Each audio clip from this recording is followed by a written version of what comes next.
Hello everyone. Good afternoon, maayong hapon, magandang hapon to those who are here with us in the Zoom room. We have 250 strong participants and also those who are watching via YouTube Live via our TLRC UP Cebu channel.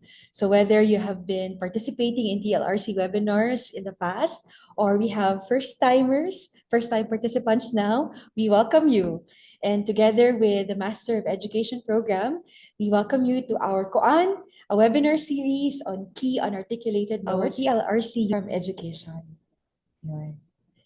And for those who might have been joining from ever since, so I may be a relatively new face as our resident host and reactor, Miss Jera, cannot join us this afternoon, but for sure she'll be returning as the host in the coming webinars. So my name is Paula, and together with Team TLRC, let us go together in this learning journey this afternoon.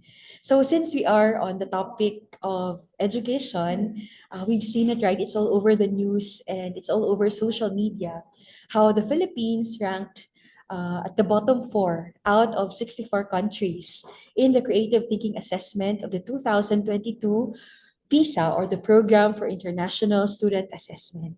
So ano ba tong assessment na ito? It tested the students' ability to use imagination and creativity to generate and refine ideas.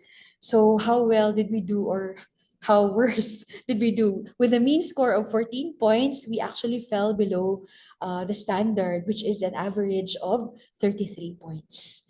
And these rankings, they may not be the only indicator of the quality of education that we have in the Philippines, but surely they tell us something, right? May sinasabi itong mga numbers na ito. And with the absence of a DepEd secretary, and we don't know for how long, what hope no, can Filipino learners hold on to at this time? But which is why we at TLRC, all the more that we believe how these webinars and learning sessions are even more, they hold even more value. They're even more urgent and relevant to conduct at this time, even though we conduct them online. Of course, the government needs to ensure that the right to quality of education is upheld.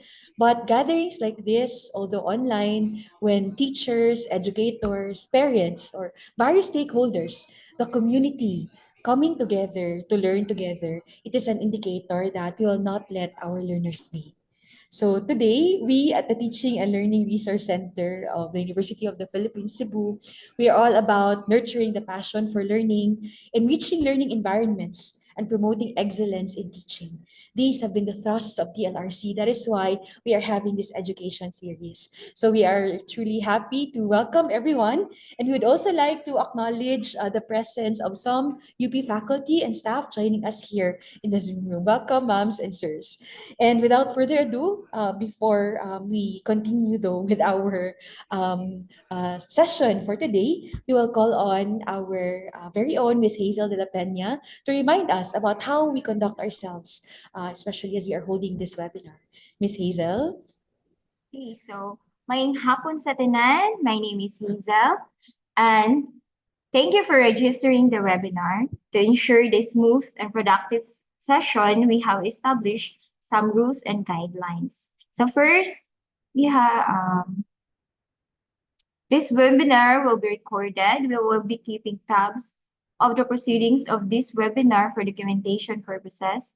You are free to leave if you feel uncomfortable that this session will be recorded. Webinar etiquettes to note: mute your microphone during the talk. We want to make sure that the speaker's voice is audible to everyone. We may opt to remove you if you don't follow this request. Refrain from taking pictures or videos of the talk. If you do so, you will be held accountable of data privacy violations if the copy you created leaks into other internet outlets. We wish to keep the identity of our participants private. Avoid using the annotation tool. Once the annotation tool is activated, you might unconsciously swerve your arrow towards the speaker's presentation and draw unnecessary lines that may block the participant's view on some text and images on the slides. This may also cause distraction to the participants and to the speaker. If you have questions while the talk is ongoing, you may put them in the Q&A box. After the talk, you will have a chance to ask your questions.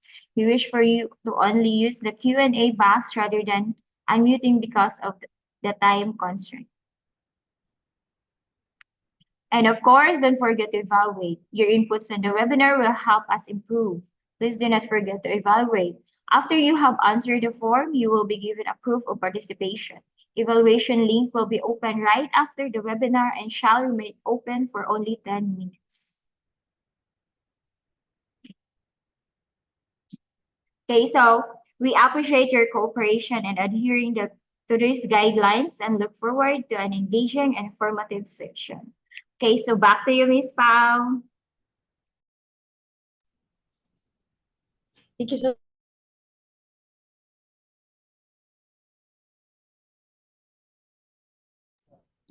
And thank you so much, Miss Hayes, and to officially welcome us and to inspire us even more as we continue our learning journey this afternoon. We would like to call on our very own, one of our assistant professors in the University of the Philippines, Cebu, and our one passionate educator, a published researcher, and our very own TLRC coordinator, and also he will be given the responsibility to introduce our speaker for this afternoon. Let us all welcome our very own Professor Fernan G. Bernardes.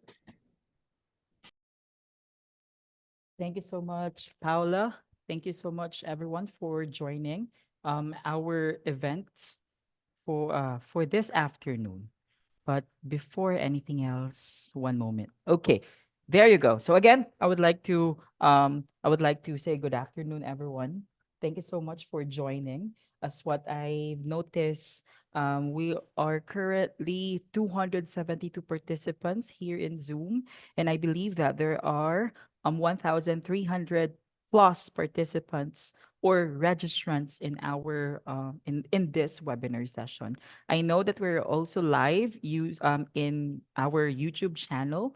Kindly go to this website. We have socials here. TLRC UP Cebu.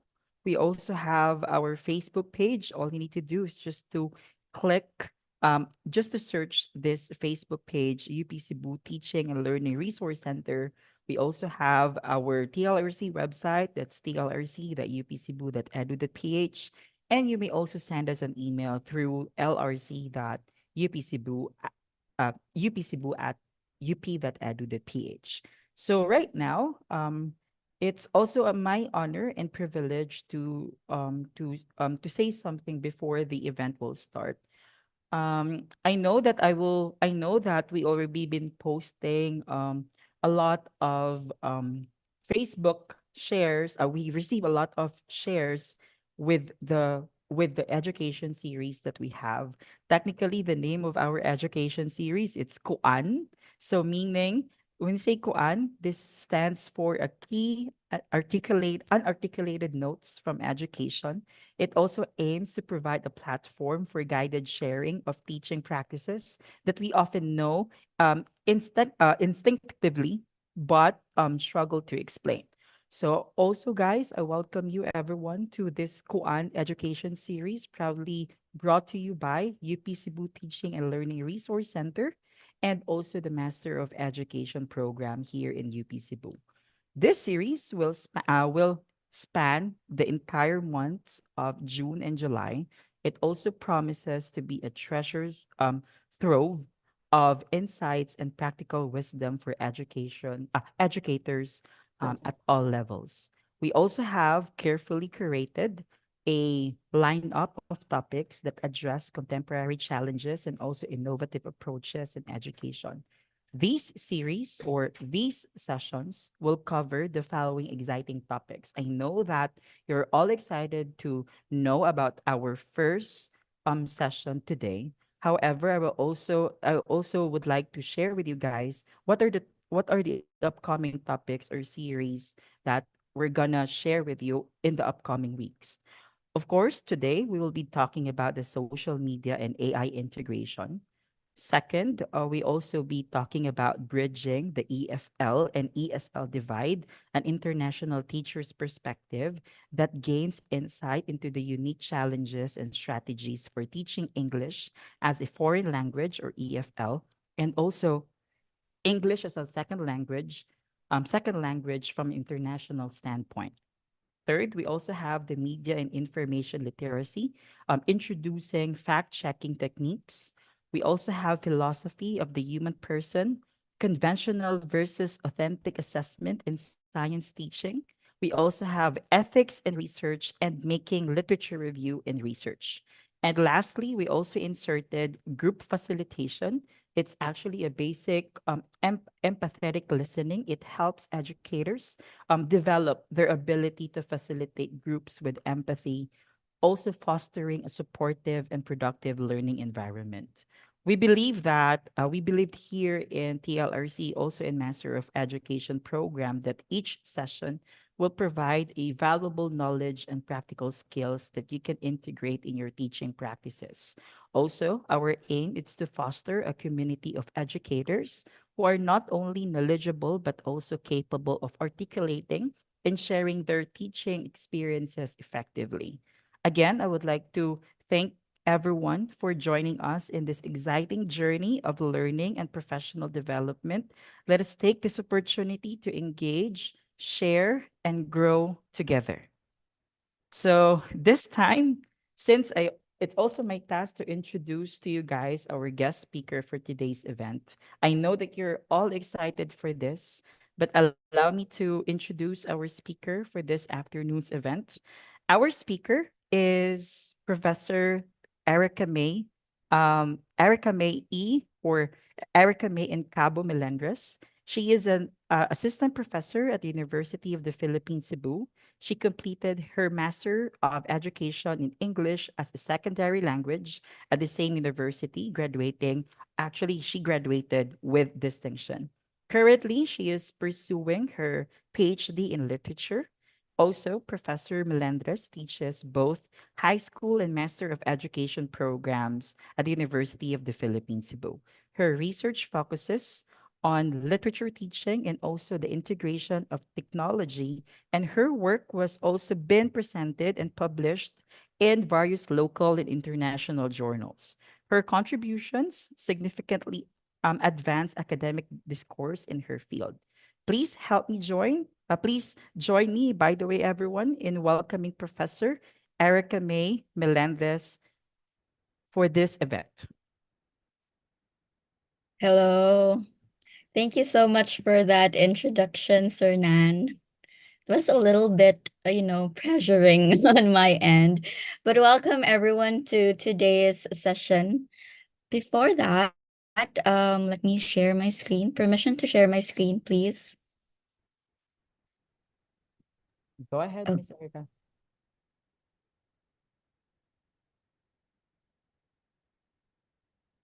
all right. Is it visible now?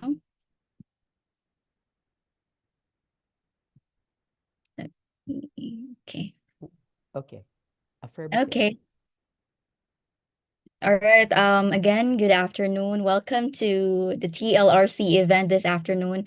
I'm very much honored to be invited by our hardworking TLRC team headed by, again, Professor Bernardes.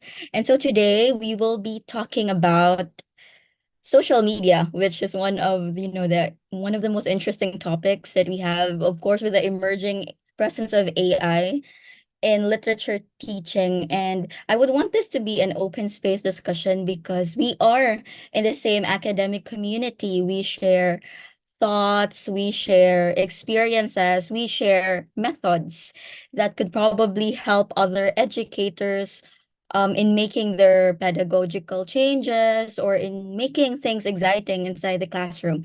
Again, it's not one shoe fits all perspective. There might be risks, there might be implications, there might be contextual differences. And so please consider that the suggestions that will be given in this talk might vary from one perspective to another. Okay, I think it was mentioned a while ago to start this talk. I think it was mentioned by Miss Paula a while ago that just yesterday there was a boomerang of two news items in the Philippines specifically targeted to the education sector. The first one talks about, our DepEd secretary resigning from her position, and the second one is, which is on top of the headlines, of how we again rank at the bottom of the PISA test. PISA is not a new aspect for us because way back 2018, if I'm right, we are at the lowest rank, 78 out of 78.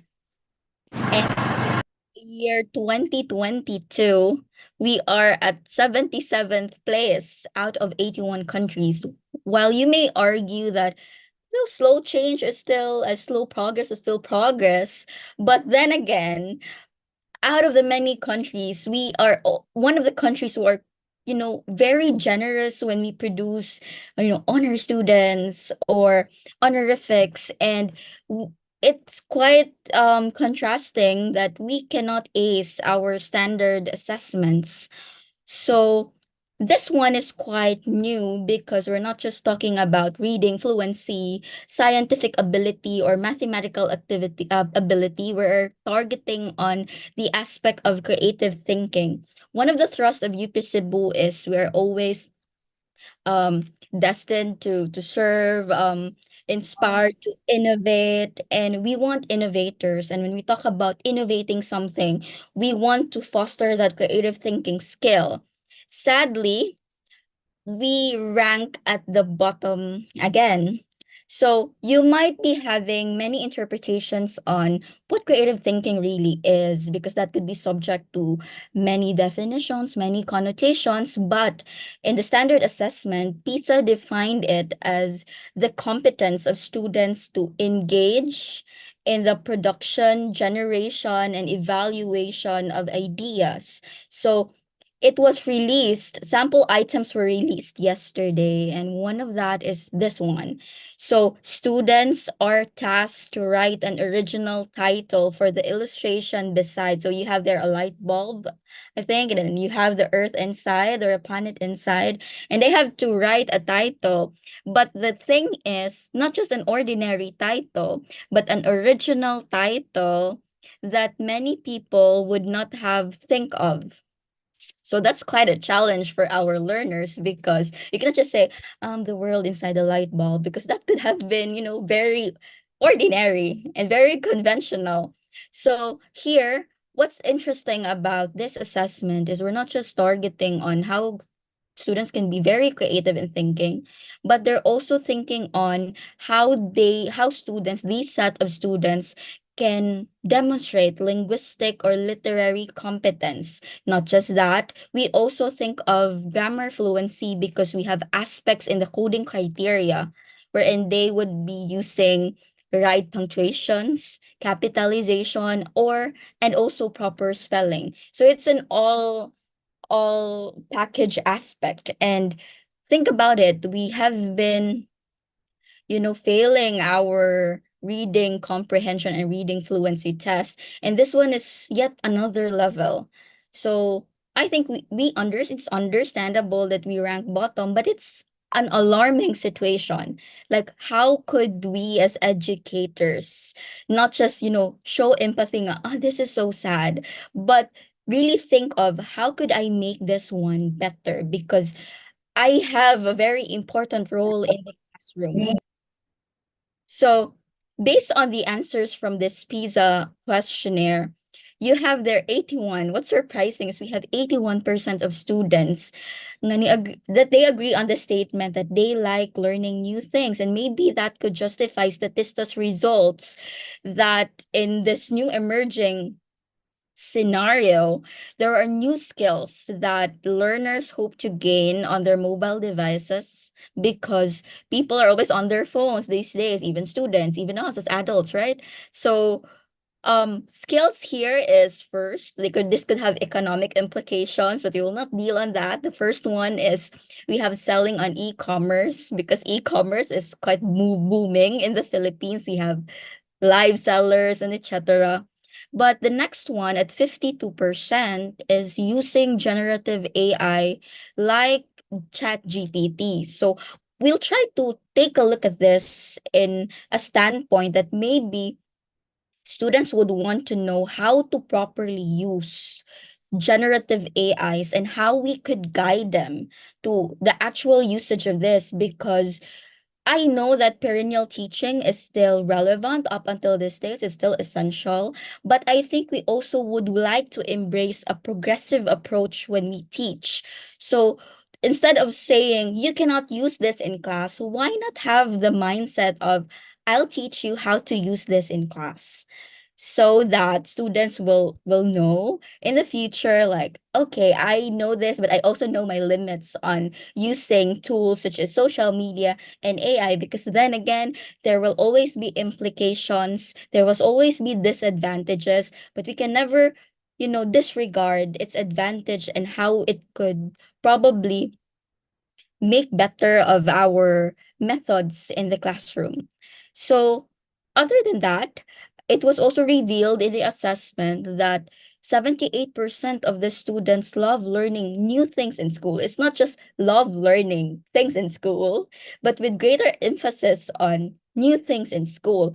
That means as teachers, we have the greatest responsibility to be updated with everything. Like, what are our students using? What are their engagement at the current period? And how could I capitalize on this in the classroom? They're also very curious about things, and that explains why we have the largest consumption in terms of media in or data in media and technology. So the most popular reasons why users worldwide use social media is to keep in touch. I think that's usually the primary reason, to keep in touch with friends and family. But you have there an opportunity. The next one is filling spare time. So what are our students doing at this point? Like when they have spare time, what do they do? So might as well, give them content that they can use, that they could use to leverage themselves in the upcoming assessments, or just engaging them so that they would learn things. I'm happy with the third one because you have their reading news stories, because I think the best foundation for people who would want to be innovative is for them to be socially aware. Because if you don't know what's happening around you, you are not aware of the possible problems to solve. How can you generate ideas to make living conditions better? Because again, we're not just teaching kids concepts because they have to learn it. We are teaching kids concepts because we are under the impression that they will be out there in the world with adults, and they will be functioning as um productive individuals. We hope that. And so what does this tell us? This tells us that our kids are curious. They want to be innovative. So we must not restrict them with the possible ways that they could use their intelligence to make things better for themselves and for the academic community as well. So that's quite, a lengthy introduction. But for today, we will be having this session flow just to have a check of the essential competencies that we have both in the junior high school and senior high school curriculum. We will be talking about how we could integrate technology through samples, specifically on social media, AI, and digital reading, and of course, to have an open forum at the end of the session, maybe to also give your perspectives, perceptions, and etc. So try to check this essential learning competencies on the targeting on the literary aspect. So as early as grade 7, students are required to identify complex concepts like genre, purpose, the audience, the style of the text, various multimedia, not just in text like printed materials, but in movie clips, trailers, news flash, internet-based program, documentary, and videos. And where do they see these stuffs? Social media. because as much as it's affordable, that has been there. They are using it, they're consuming it, and they are to explain how the selection may be influenced by culture, history, environment, and where do we get these materials. Still, wherever we get in scholarly articles and media and etc. Then for those are some of the most learning essential learning competencies. So you see that what we are building as early as grade 7 is inferencing. Like how can students use inferencing skills when they use whatever they learned in the classroom to the society, at the same time what they learned in the society back to the classroom. For senior high school, most essential learning competencies, specifically on creative nonfiction, creative writing, and 21st century literature from the Philippines and the world, you have there, usually if you check the most essential learning competencies, there is the role of technology. So you have there producing a creative representation by applying multimedia. You have making an adaptation of a text through creative forms of multimedia. You have there creating an online portfolio and writing an adaptation of these analysis and critical interpretation through another medium. So you see, as much as literature is already been there, we have classics, we have emerging literature. Technology is something that is even required in our learning competencies. So I think it's also the high time that we become very progressive in trying to check on tools in technological tools, social media tools that we can use in the classroom, because literature is power. That has been the main proposition of Terry Eagleton. And what's different, what set aside literature from casual conversation is how it intensifies, ordinary language, deviating it from what we usually do in everyday conversations. And as an example, like in Instagram or in Twitter or even in Facebook, there had been implied literary captionings na when you see it, it's not the literal use of how do you call this, denotative meanings of the word, but more on, for example, for sale, baby shoes never worn by Ernest Hemingway. So it could elicit responses such as, um, the death of a newborn, but we're not just saying there nga, the newborn child died, but we want to intensify the use of ordinary language by using these literary concepts, like the symbol of the baby shoe, and not having the chance to be worn by the person assigned to wear that. So these things, we call them flash fiction, and this belongs under the category of below 10 word story. So if you can see pages such as 6-word short story, these are emerging 21st century literary subgenres. And um on the areas of, tackling about sigima, we will be integrating social media and technology and AI in teaching, but I still have a preliminary concern on my students not liking reading. So is it really your fault why students don't like reading? Not entirely, but we could speculate on the aspects which that we are contributing to the burden of students not wanting to read. So in a study, it will always go down to themes rather, and that is on ability, interest, and mindset. So the first one is on ability. Like students will just not say, I will not read, but the worst thing is, I cannot read. So there might be a learning challenge which is supported by numerous studies. This is a Filipino study, especially on the perceived challenges in reading of learners. You can see there that our learners are usually in the frustration level. While we are happy that we have a large or a relevant share for independent learners, it still is below the frustration level. So that is also alarming. So knowing this, this could be a learning challenge. They don't want to read because they have difficulties in reading fluency. Imagine this. How can you inject reading comprehension to students who have problems in reading fluency? So just simply reading the words from one word to another, difficult na para sa kanila, how much more when they would want to comprehend it, not just on vocabulary development, understanding details, what else? Inference building. Those are skills on the reading comprehension that would have been more difficult for them. And another one is we don't teach them reading skills. Like I know there had been numerous interventions done by teachers in, like, for example, the DEAR program. I think our region is adapting that. Every Fridays we have DEAR program, drop everything and read. But students feedback will go to the material is just very similar to everyone. So what if I've read this?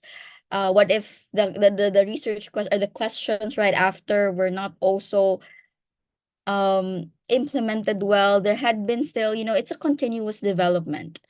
And the third one is readability of the material. That is why I always advise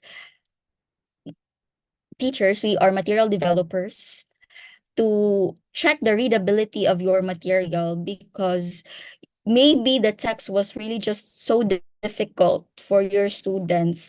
Your students are probably grade 8 learners, and then you're giving them a material for grade 12 learners. I know that you might be, it's never wrong to be ambitious, diba? We want to be ambitious to the point that we want to really make it, to level it up, but also consider the familiarity of the text, the complexity of the words. So if they can surpass the eighth level, then go further. But then you always start to the appropriate level that they should be in.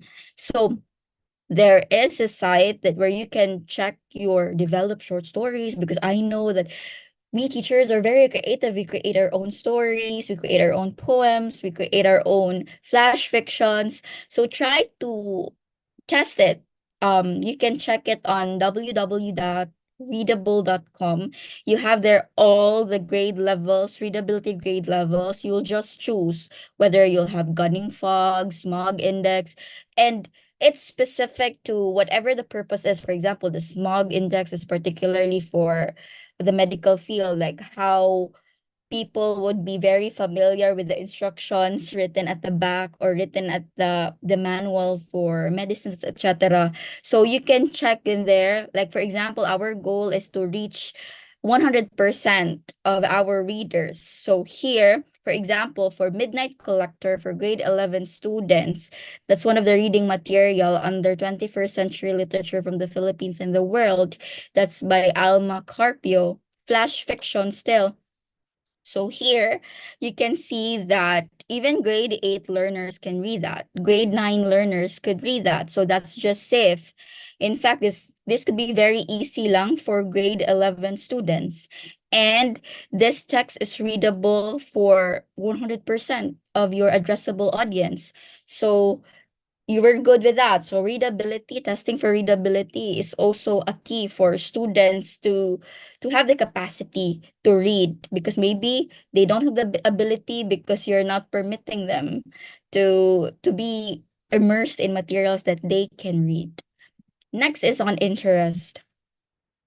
So interest is more on the attitudinal aspect of our students, their enthusiasm in reading, or maybe their dislike in reading. So we've asked people, I know not me, but researchers, they've asked questions on what could possibly encourage students to read more books. And it has been known that the first one is having more time, maybe because they don't have time.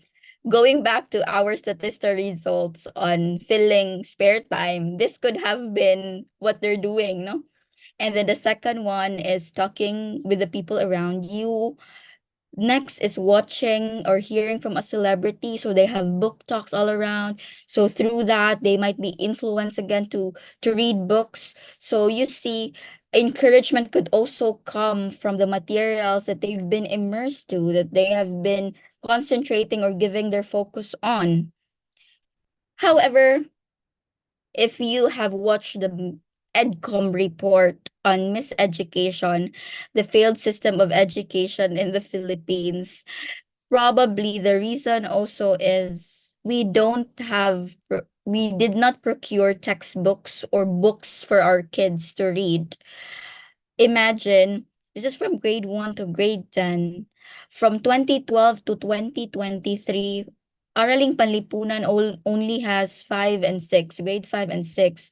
For English, we only have for grade 5, grade 6, and grade 8, and no textbooks for other grade levels.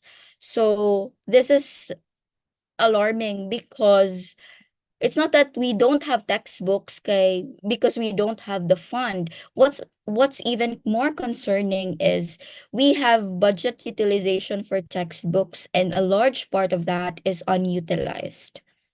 So meaning we have the funds, but we we have not been procured with textbooks. So probably the interest rate of our students is not just it's not very high because they don't have available materials to read. So that is why I always salute teachers, because we fill in that gap. We find materials for our students to read. That is an extra job for us, but yet we do it anyway. So salute to all of you. And the third one is mindset. So a student might have, a negative mindset through the time that they will be reading, like you are reading too slow, you are behind your classmates, you're a bad reader. And this usually happens because kids or learners, they still have to get that emotional maturity and that self-confidence, that self-esteem.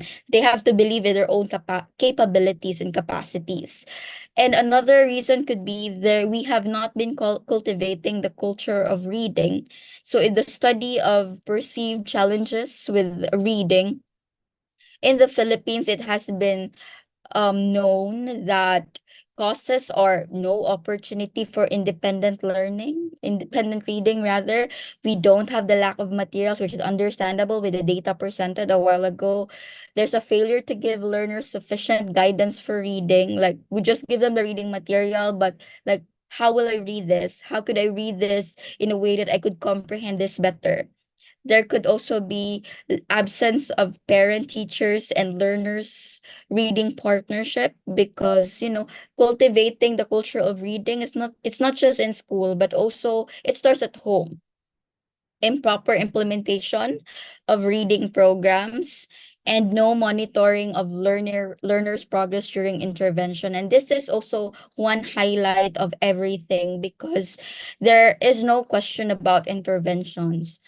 Teachers, educators have been thinking of numerous ways to make interventions in the classroom. The thing is, how do we monitor if our intervention is effective? Because probably marami lang tayong interventions, but wala tayong evaluation of how effective that is, or if we will still continue this, or we need to stop this because of these implications, and etc. So there could be one intervention that you could apply in your classroom, and maybe you were applying this, and that is the use of social media. Social media in general is the kind of technology that facilitates, sharing of ideas, thoughts, and information. Although we also teach students about data privacy, of how we can control the data that we are giving, how can we evaluate the data that we are receiving. Those are also soft skills that we can teach our students so that they will be better prepared if we, use these interventions in the classroom. So the timeline, we really started very low with social media, and right now you can see that we have infinite possibilities. Every now and then there have been updates. That is why we need to read, manuals before we click I agree, because you have to know what you're agreeing to, not just clicking agree. But sometimes people are guilty of this. We are all guilty of this, that sometimes it takes most of our time, so we just click agree. But then again, we always teach our students, and we must model it out as well, that we have to read conditions before we click agree. So you see, from 2017 and projected in 2028, we will be having around 6 billion users of social media.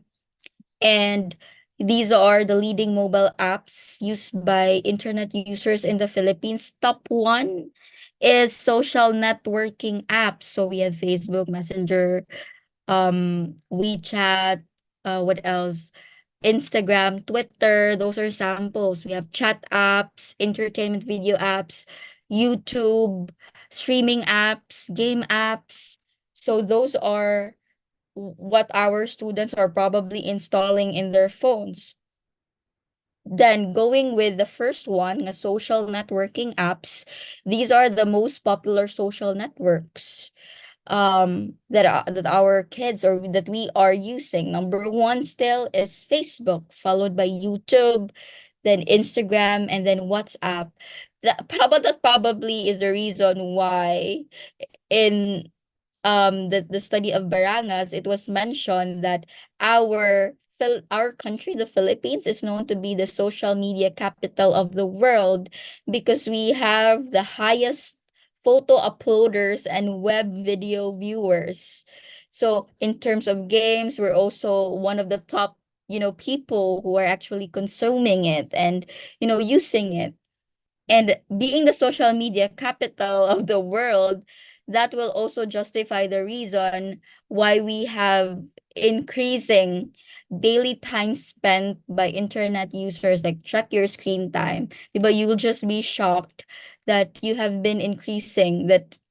Before, I used to have probably 4 hours average, and now it raised up to 6. So you can also monitor your own progress through your phones. And knowing that social media is not just the tech app, but it has a lot of functions. It may take the form of photo sharing, blogging, social gaming, establishing social networks, video sharing, establishing business networks, and etc. And did you know that we are also considered to be the world's vlogging capital because 43.9% of Filipinos say that they follow influencers or other experts, which is about double the worldwide average of 22.6%. So we're not just a social media capital, but we're also the world's vlogging capital. And that could probably explain emerging careers that we have here in our country. You ask grade one kids about what they want to be in the future. Before, maybe during our time, we stick to conventions like, I want to be a teacher, I want to be an engineer, I want to be a nurse, I want to be a lawyer, I want to be a doctor. But right now, you have grade one kids telling you, I want to be a social media influencer, I want to be a web designer, I want to be a software engineer, and etc. So there have been, because of these technologies, it's also opening opportunities for our kids to explore future careers in the future. And since we're talking about data, this is still on data.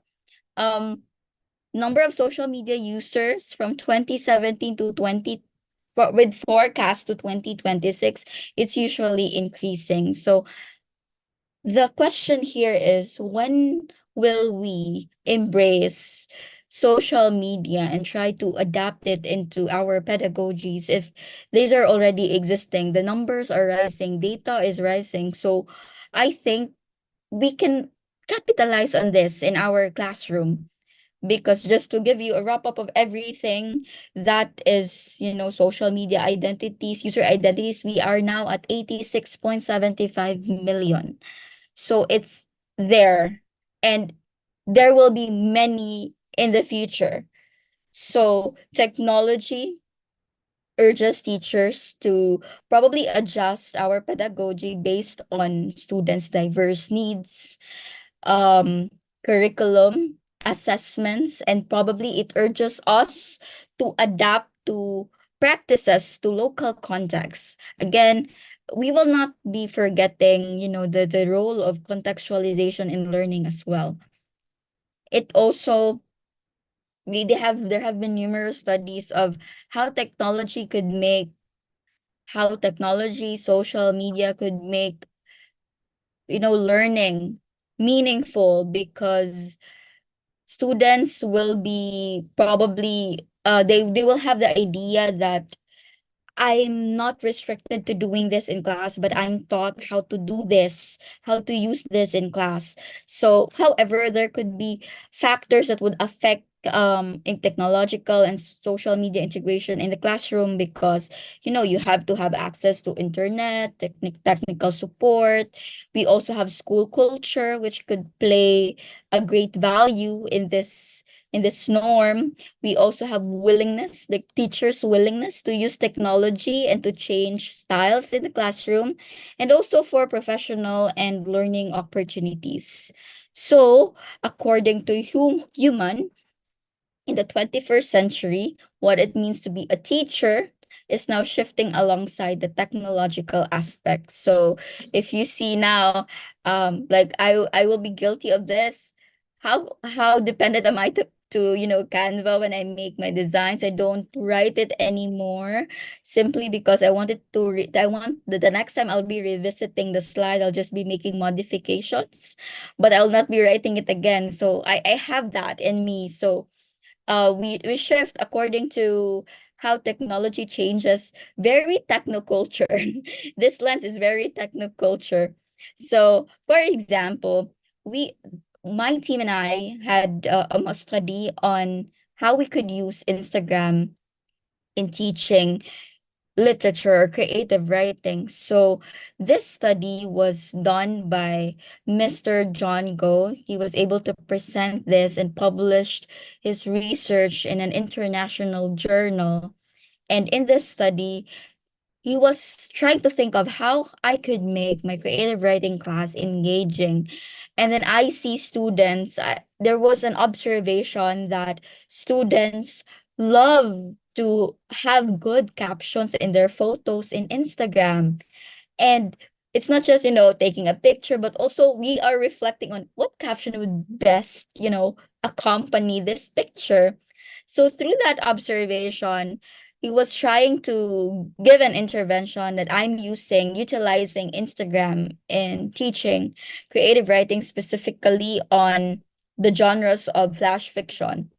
Sample outputs of his kids were this.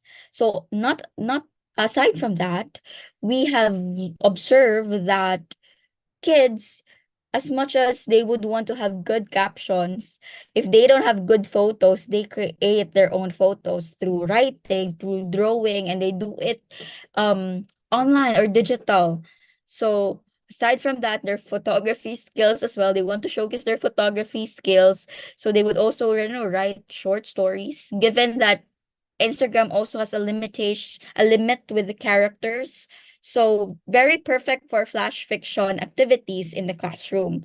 So this research gives us an idea on how we could use one app and make it an intervention to kids, because most of the responses were positive, that they have, even if it's not used in class, they have data when they use Instagram. So concern is, you might be asking, why not Facebook?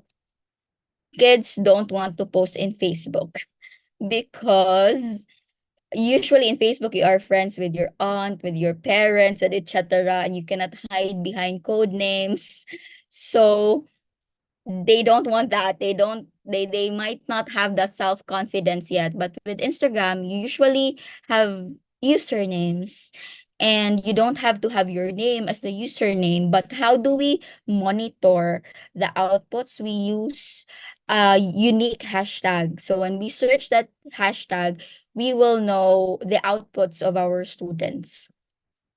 Next is, why do we use social media in the classroom? We want to attempt to increase students' motivation and involvement in class. Probably they don't want to always write an essay, but essays are still important. The skill of writing is still important. That cannot be removed in the classroom. But sometimes there will be lessons that will require, students to capture something and then make a story out of it, similar to the PISA.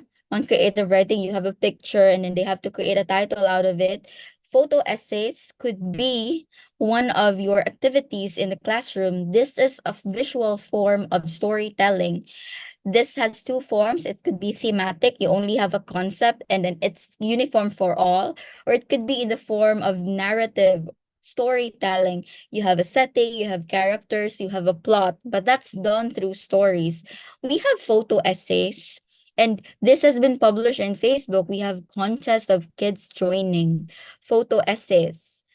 And this is like, for example, be a psychology student, a photo essay on um welcoming generations. Another one is nature is my playground. It's also, you have there a photo and then you say a photo is worth 1,000 stories. You tell one distinct story out of the photo, and it's a good thing because we see the perspective of the one who took the photo. Like, what are you trying to focus, or what are you trying to give out, to imply in the picture that you just taken? Another one is, this is an example of a narrative photo essay submitted by my student, because I told them, since we're doing, emerging literary subgenres, we will do um photo essays. So this one is medical mission. So you have their establishing shots at the first one. So that could probably open like, what are we doing here? So you have there someone who gives and someone who receives. So probably it's about service. And you have there the clarifying the setting, still establishing shot. You have there what's usually the service done in tents, and then people are flocking in. And so many, you will be soliciting responses from your students. Many of that will answer probably dental, medical, or that could just have been, feeding. There could be many responses. And then you go now to profiling your characters. You have their little kids who have a mix of emotions, diba? They could be, anxious and happy or excited or worried about what's gonna happen, and they're all lining up together with the other characters of the story. We have their guardians, parents who will accompany these young boys, who are actually wearing large clothes. So probably you'll get the idea that this medical mission is on circumcision. So you have there all the materials, meaning everything has been done. Everything is sanitized. Probably it has its own procedures. It has its own systems, and there had been consent. There should be orientation on what needs to be done, and then you have there the procedure, and then another procedure, and then they end it with this cry. So that's how they ended their photo essay. So when they presented it, the classmates were excited about it. In fact, the one I taught them about story elements, they were able to get the rising action, something like this. They were even trying to get into thematic concepts. So this could probably steer up, classroom conversations. Another one is a thematic photo essay, but this one, not necessarily telling a story, you just give out the theme, and then others will be giving out like pictures of what the world eats. So in this picture, that's what they eat. So this could be a very good conversational topic for when you touch cultural awareness, intercultural awareness, perhaps, or being culturally sensitive to other groups. So, that's in a very light topic, and that's on food. So this could also be. I remembered one time when I was discussing pork empanada, the story of Bototoy and Ningning, still in creative, right, in literature 11. um I let my students create their own empanada recipe, but not on the conventional empanada recipe, what they presented to me was like, for example, 6 kilos of pure pure pork transparency. So they're trying to innovate things like that. And we were very happy when they posted all their ingredients, because you can see that they're getting the message of the story, the moral of the story, and at the same time they are aware of the societal issues that are pressing in the story. So that could also be one activity that you can do in class. Another one is, since one problem a while ago with the ability to read is they don't know strategies, I tried to have digital reading in class. So instead of letting them photocopy materials, I had the SQ3R technique, wherein students will, I have here, my problem in this area is not on the literary aspect, but on the expository materials. Like, probably kids will be swayed to read, for example, Love in the Cornhusk, The Midnight Collector, Dead Stars. They might be into that, but when you present them for example, news feature articles or concept papers, there are tendencies that they try to distance themselves.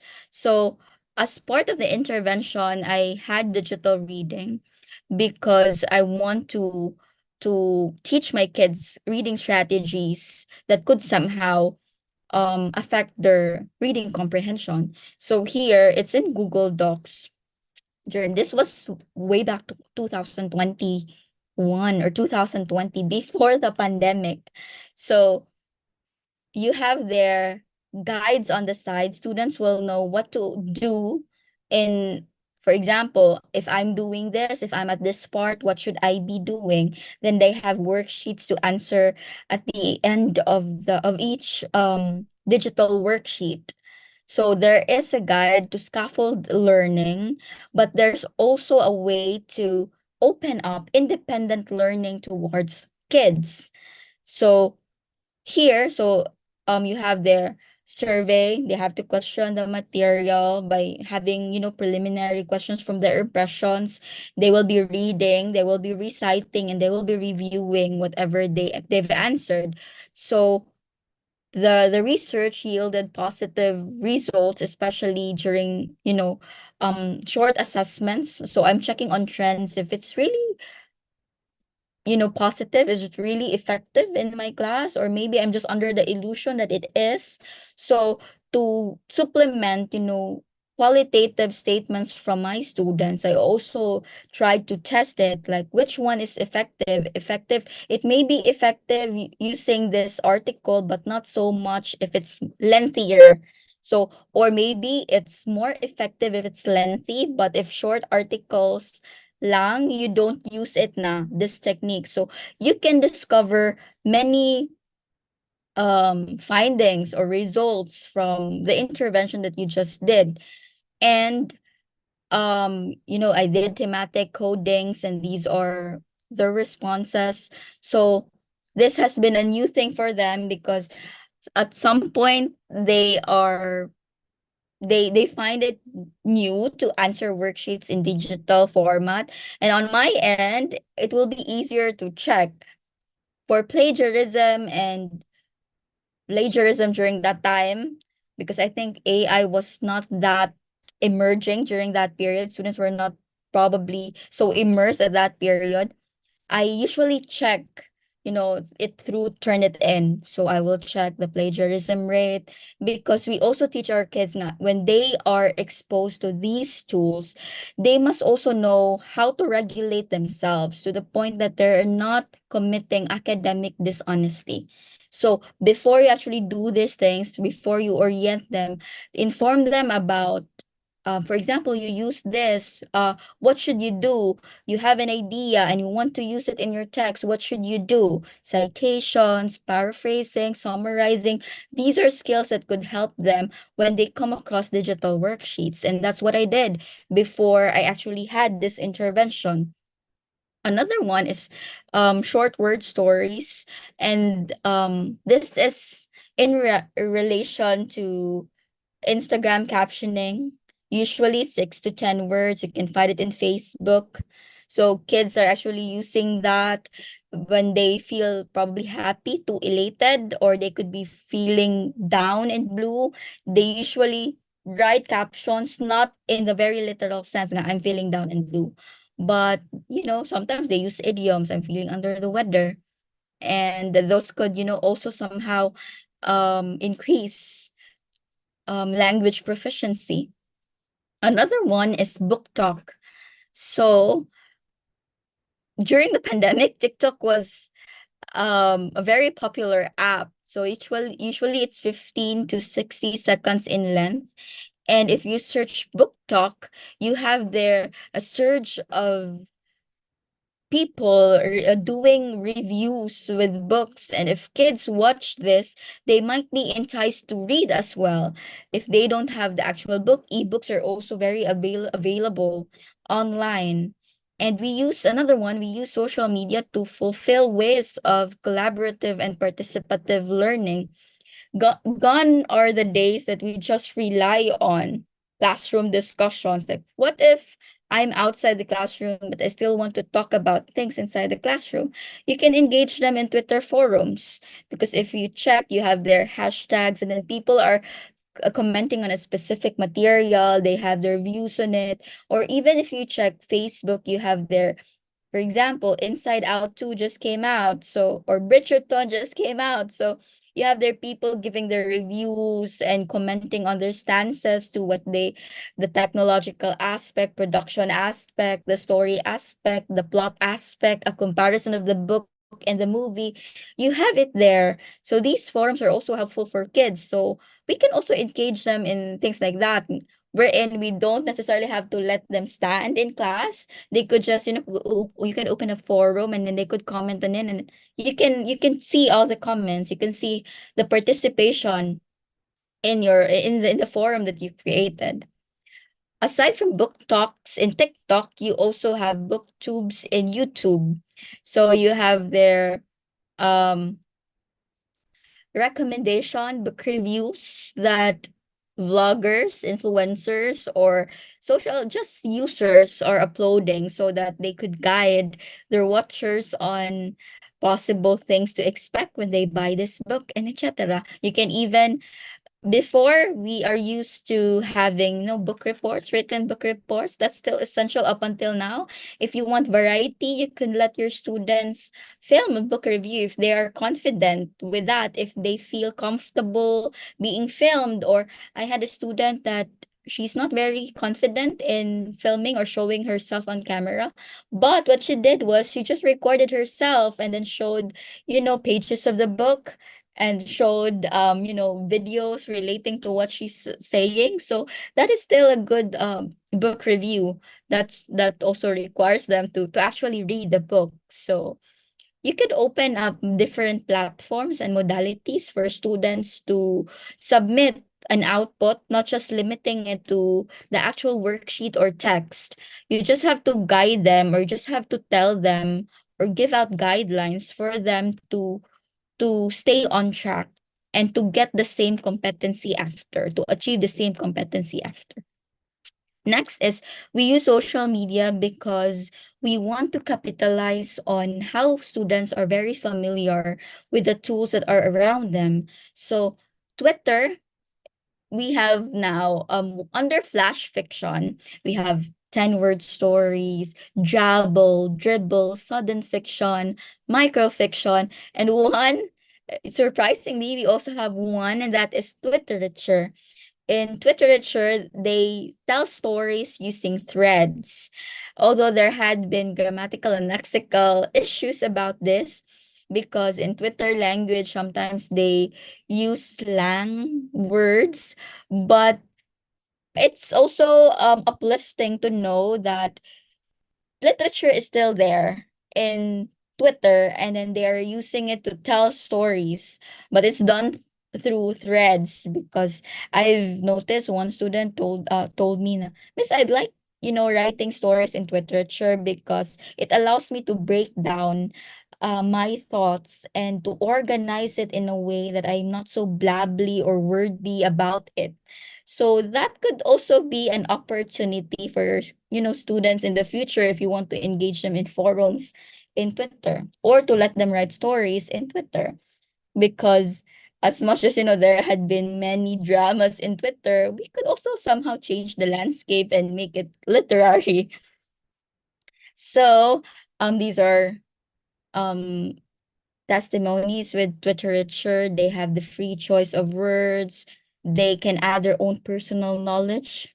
They could create a combination of the classical and modern language, is what they're doing, like LMAF, LMAO, or whatever jargons that they're having right now.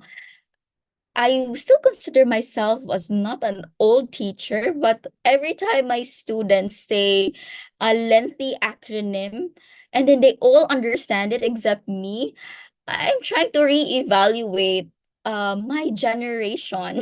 If I'm still at the same, if I or maybe it's just my perceived generation, because imagine a 10 letter acronym and they can all spell it out. And then I was just like puzzled there in the classroom.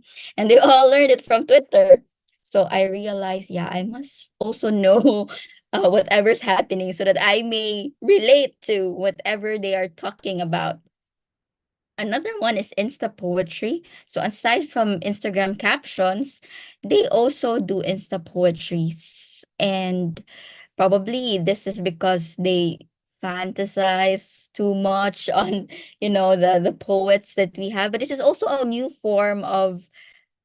modality where poets can be discovered, because people love what's good with Twitter. What's good with Instagram, according to students, is they don't see um the comments are not that very many, and then heart reacts are just there, so it's at some point it could be uplifting.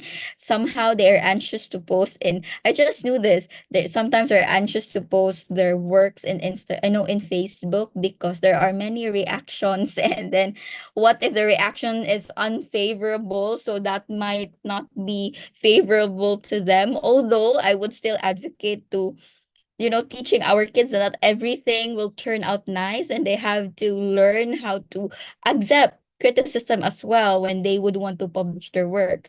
Because meaning people are listening to you, are reading your story. So they gave out comments because they would want to probably make you better. They would want to make you a better writer in the future. So those could be things that you could also um include in the valuing part of your lesson. We use social media because we want to experiment with new tools. Like, I know this has been used so much, like Mentimeter. We use this to elicit responses, and I will show a sample lesson later wherein I'm not using Mentimeter, but I'm using Slido, and how it made my class of 2 hours very productive. And we also have in Mentimeter, you don't just think of one concept. You have their content slides, you have bullets, you have image, videos, many things that you can do as you explore the application. You also have Flipgrid, but now it's named Flip, not Flipgrid anymore. Here you have their, you just give a prompt and then students will be recording themselves. So for example, you would want to, I want to elicit responses in just 20 minutes. And you cannot do that. You want everyone to give a response, but you cannot do that traditionally because that will take up so much of your time. So you give them probably 10 minutes, get your phone, record themselves, or there might be times that students don't have their phone. So those who have phones, you can still log in and then upload and then just let the kids borrow. So again, capacity to have the technology is, it's still a factor to consider, because as much as these are existing, we still have to reassess if we have the tools to do this. Okay. Next is we use social media because we want to share material with people easily. And a sample of it is Wattpad. I know you might be tell me my I let me say my proposition first. I'm not saying my kids should always read in Wattpad, but somehow some of them started reading materials in that app. You try to ask your kids, and then you cannot tell them that it's wrong, but you open up the variety of materials that they could still explore outside Wattpad, because they started from there. They show how literature was circulated, and even writers that we have right now, somehow they also started sharing their stories in these apps. So it's not entirely wrong to tell your kids to read Wattpad, but do not just limit them there. You also tell them there are works from the classics, because before we learn these things, we also have to learn to master our masters, to learn the masters. So that's also a thing that you could do to share content. They started from Wattpad, or maybe there are emerging writing platforms where students can publish their stories for free. They're usually start with, they always start with code names. And then my student before told me, Miss, you know what, I published my story when I was in grade 7, and now that I'm not in grade 11, I just realized my story was very bad. But without Wattpad, she will never realize that, she will never have the chance to revisit the story she made when she was grade 7. So still, if you want your kids to probably make a story, let them publish it in Wattpad, and probably many years from now, they could revisit it. Next is to improve the quality of teaching. And this is a sample lesson where I'm teaching allusions to kids, and I somehow use social media and technology in my classroom. So the setting is, we have a flat screen TV inside the classroom. My students, I ask them if they have phones, if they have, because we have Wi-Fi in the classroom that's free for students. So they have Wi-Fi. So that's the context, okay? They have the Wi-Fi. Then we also have projectors ready. So what I did was I have one projector for soliciting responses, and I have my material flashed on screen. So that was the setting in this sample lesson. So um I use Ganya's 9 events to guide me with the whole lesson, and I only have 2 hours to teach this topic. So what I did was, the first part, I want to do a little Spotify game. So I use the app Spotify. Kids are in Spotify because they love music. So what I did was to check on what are the music that they listen to. Somehow, ang pagiging marites ay nakakatulong din. Because knowing what they want, or just asking, soliciting, informal conversations, who are they following, who are they listening to. So I have literature. I created a playlist now, literature 11 samples, because I used it in my class. I let them listen. For example, I let them listen Delicate by Taylor Swift, under the album Reputation. And I told them to check on what can you remember, or what stories could be very relatable to the story that the song gives. And then we also have here 21 Pilots for the boys. They love 21 Pilots. They have Heathens. Um, Specifically, the lines of, you'll never know the psychopath sitting next to you. You'll never know the murdering sitting next to you, because that is intertextual to Shakespeare's Macbeth. So I'm trying to, since it's allusion, my preliminary stance will be on intertextuality. So one media could be intertextual. So this one, for example, Delicate was very inspired from F. Scott Fitzgerald's The Great Gatsby. Like, this is all novo rich, flashy, but then that is where, if you give out the prompt, students will know, yes, that means, Miss, this lyrics is very relatable to the novo rich man, because I don't have to act very rich for you to like me. If you really like me, you like me for me. So that could, elicit responses through songs. Then for Imagine Dragons, for demons, you have their symbolic representations of demons, what do they mean, what do they entrust, and this is where it's where my demons hide, meaning probably each of us, we all have our own demons, but what does it mean? Are we demonic? No, but demons imply another layer of symbol in this song. And then the last one was Viva La Vida by Coldplay. And if you are familiar with King Louis, French Revolution, it's one way of retelling the French Revolution through a song. So these songs were my preliminary. This was just to a game, letting them guess and giving them prompts and then soliciting responses.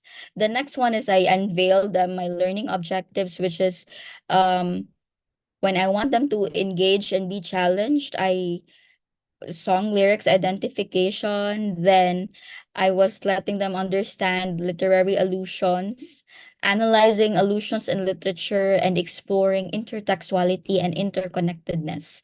So after the song part and in telling them my lesson objectives and the competencies that we are targeting in this lesson, I opened up the dialogue on intertextuality, especially on explicit and implicit intertextuality. After which, after giving out everything, the content that they need to absorb, I'm letting them, this is the role after Spotify, I injected Slido.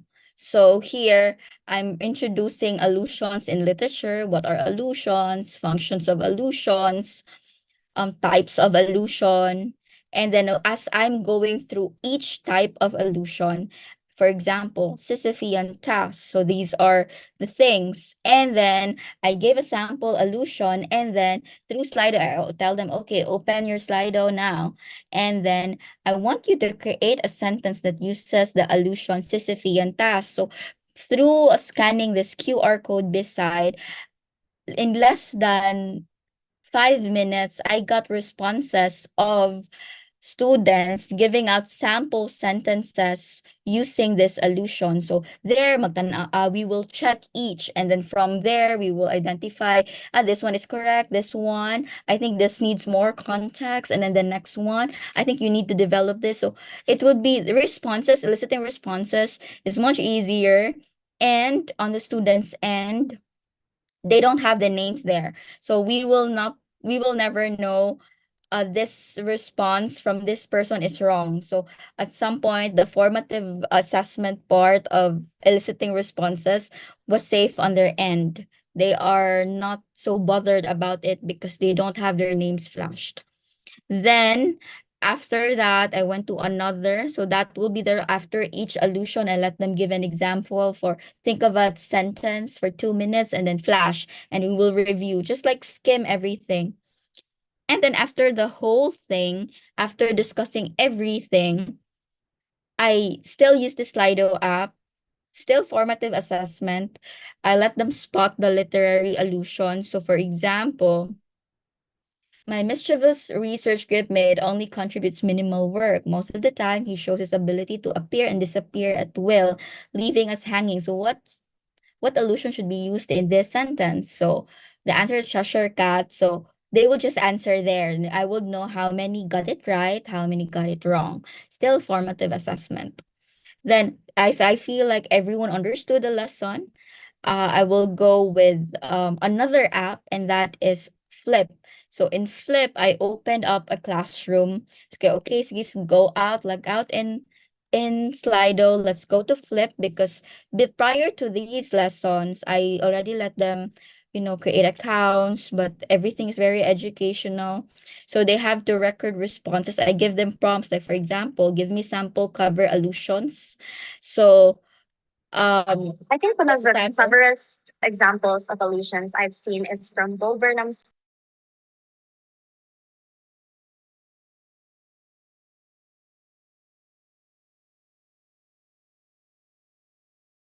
goal, which alludes to So that's a sample of human evolution. the response.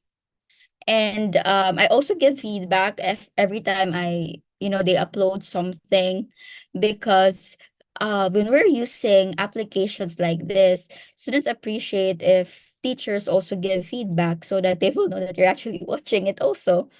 And Um, so those are samples, giving them like their thoughts about it. So for example, I want to elicit the responses, but there are 40 students. So what I did was, okay, in 10 minutes, you go to a spot, you record yourself, and then we'll discuss there.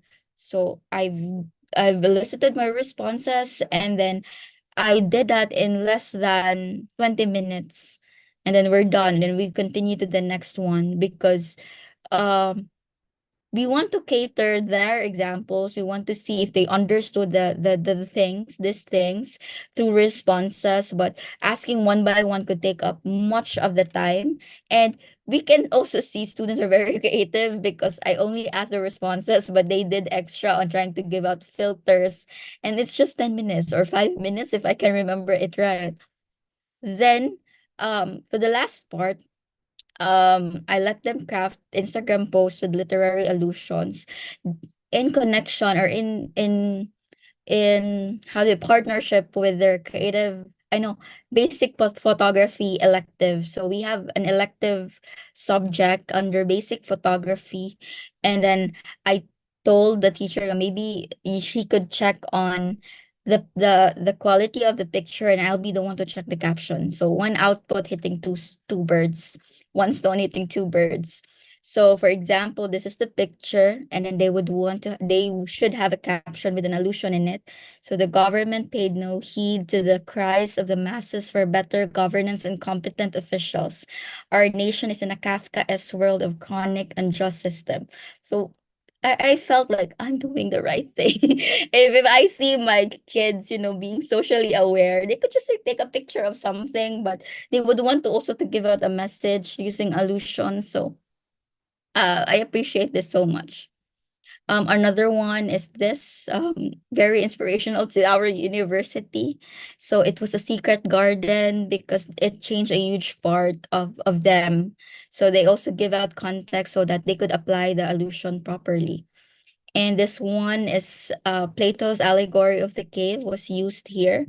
And then this one was David and Goliath.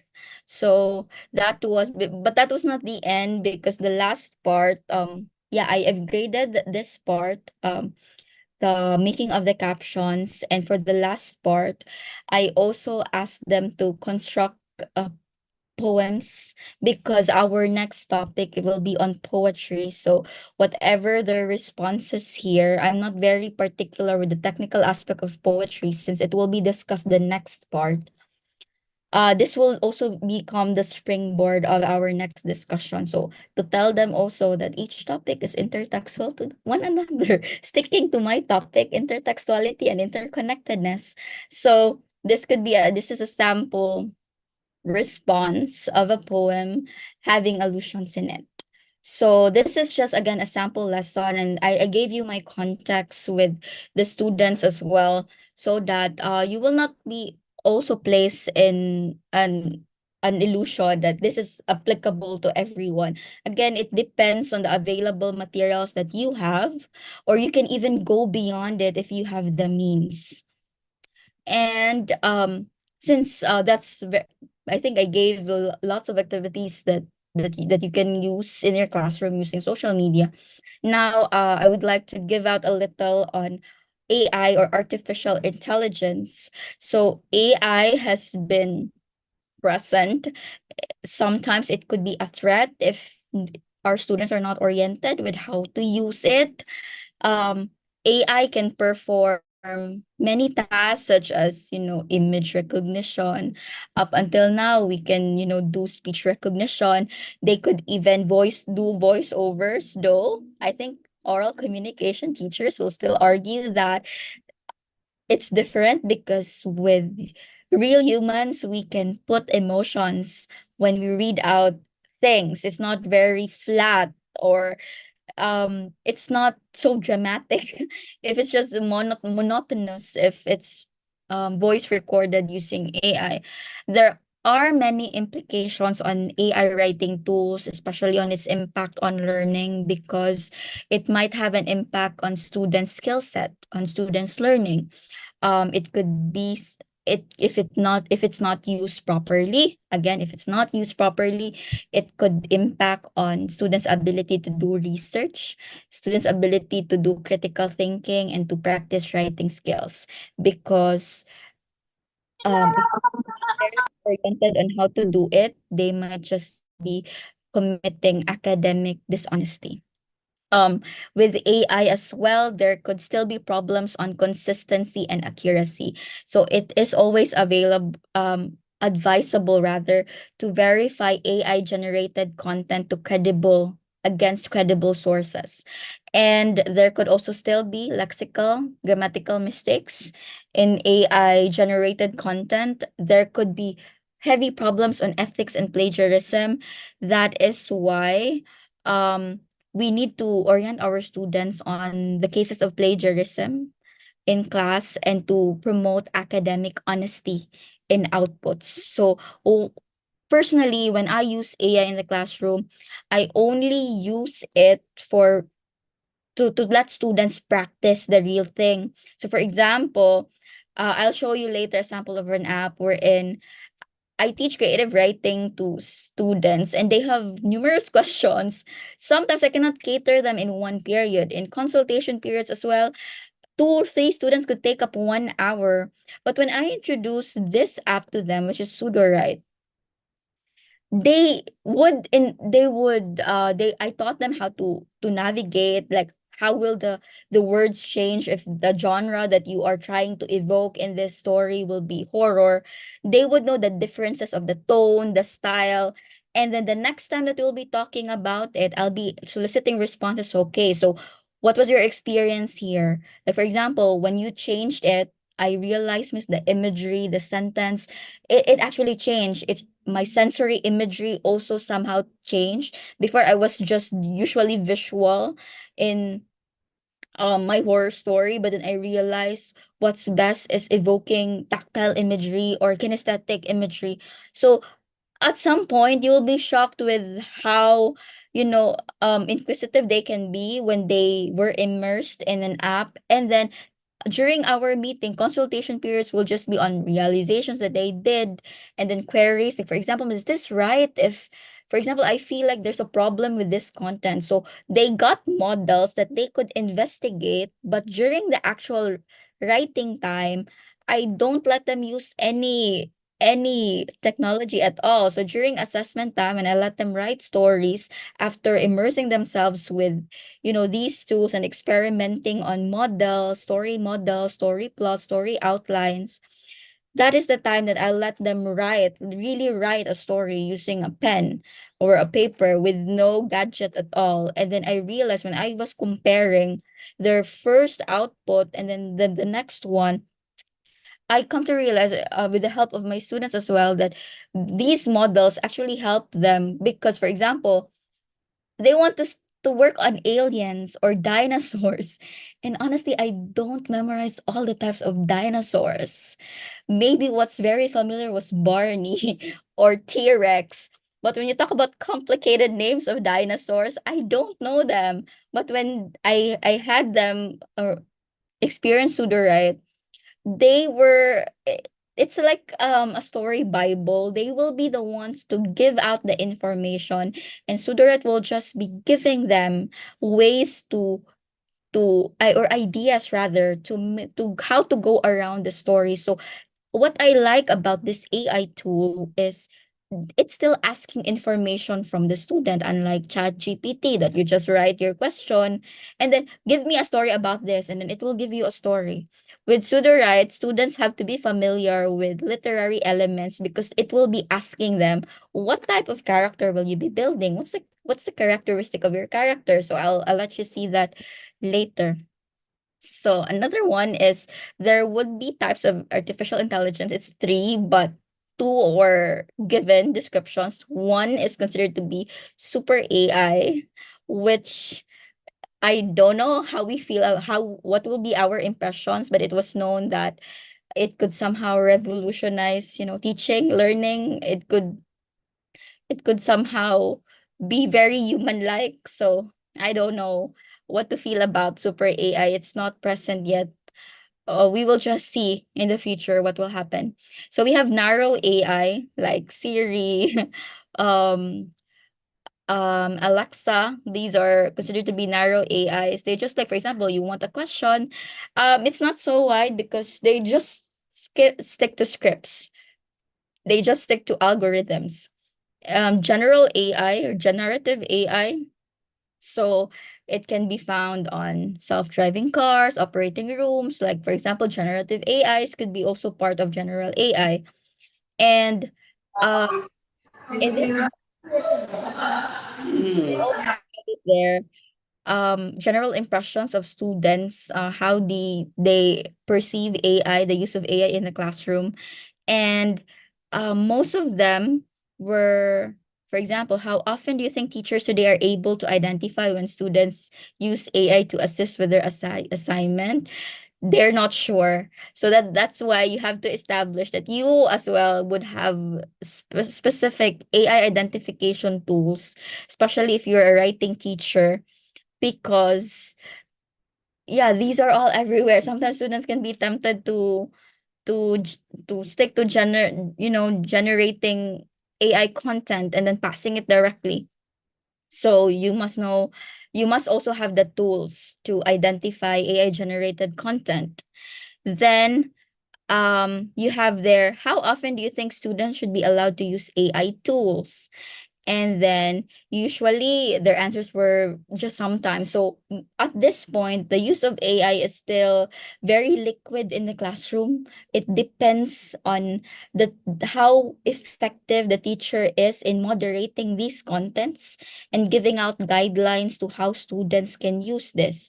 Like for example, you use ChatGPT for interactive learning. You're done with your lesson, but you would want to give your students time to ask questions about what they learned through ChatGPT. And also, for example, they find the answer confusing, they could, ask it to you because you are the knowledgeable one in the classroom. So some questions that are not so essential will also be avoided since it will be answered. But then again, you tell them if don't understand the response, or for example, when I was studying, if I don't understand thing, I usually converse with AI and ask them, what if I do this? Is this right? If I'm getting this idea, and then this is an example of the idea. So, for example, if you don't have a buddy to talk to about these thoughts, this could be an alternative. You could even use ChatGPT to generate RQs and methods. But then again, this is just a sample, especially for kids. They would want, Miss, what if I want to do a research on this? You give them samples that they could see as they could check on while they would be generating their own. So you don't tell them that whatever is presented there, you copy it and apply it. You check on, you reassess, you validate how appropriate will this question be in your research. But again, these could be good generators of examples, because not all the time we can give out examples for every research topic. For example, what if you have 20 researchers in one class? So that could be very exhausting to think of. So this could be samples that you can give. For paraphrasing text, we still teach them grammar fluency, teaching them how to copy read in class. But for example, if they would want to be efficient learners, they want to pass quality output, they could even check on Grammarly, Scribber for grammar guides. Okay, that would let them realize I'm using this because it's an active voice. This isn't passive voice. This should be in active voice. So those things, this could assist them in their grammar related task. And then there are also available materials, models rather, for if you teach your kids summarizing, you could use models. Like for example, you feed them with a text and you see how it was summarized, and you have many models, and then you will analyze these models from AS and identify what pattern are they using so that you can use that in class.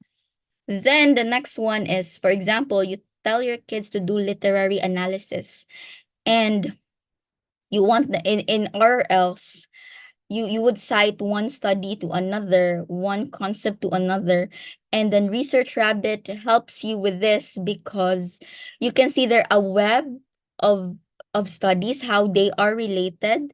And these are actual studies, not just studies that are superficial. These are actual journals, and you can see similar works.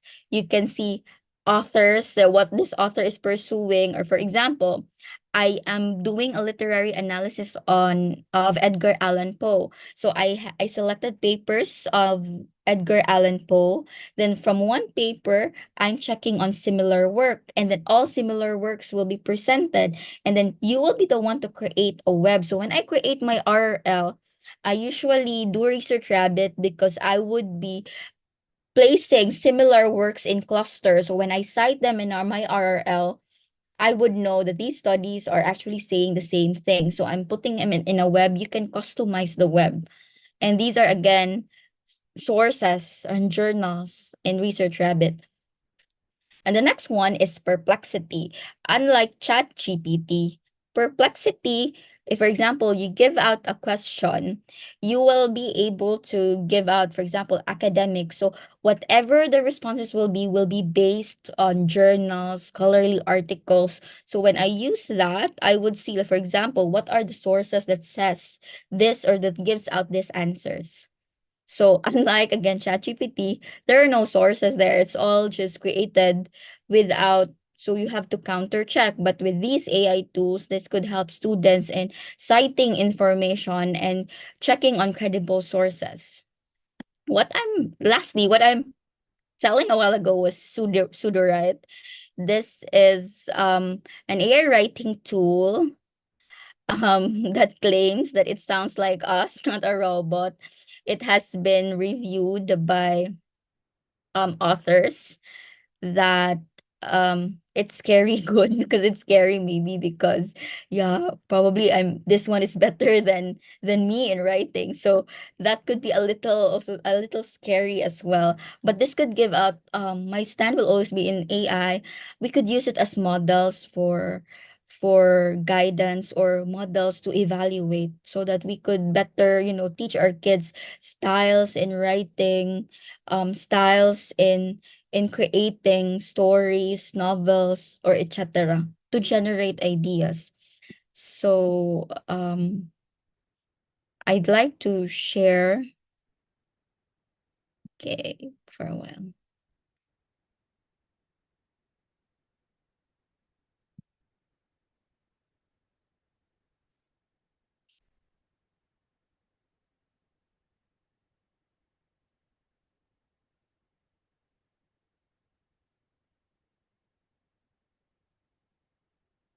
Okay, I'd like to share this one.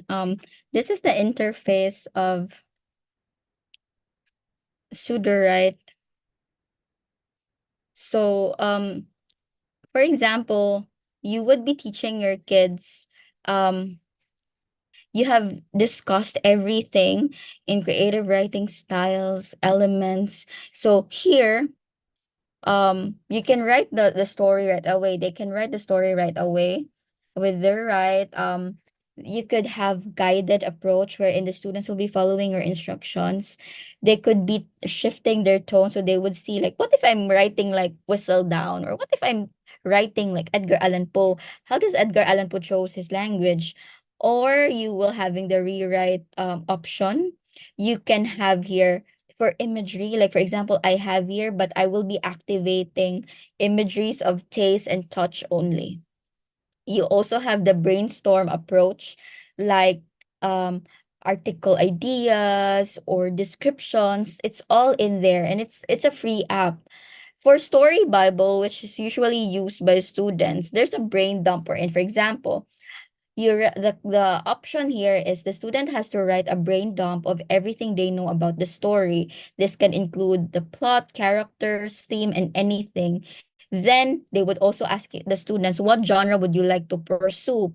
So that they would see the difference. But like, for example, this would be my characters, but in a love story. And then this would be the characters, but in a dystopian story. This would be the characters in a horror story. So they would see the changes of the imagery, the changes of the style, the changes of the plot, the changes of each scene, and then what style will you be pursuing, a little synopsis. So meaning this cannot function without your student's idea about what she wants to do. And then right after that, it will generate somehow a sample story. Students will be evaluating if it's to their liking, and then they will see, this is the model that I don't like, or I would be changing this imagery because probably this would work.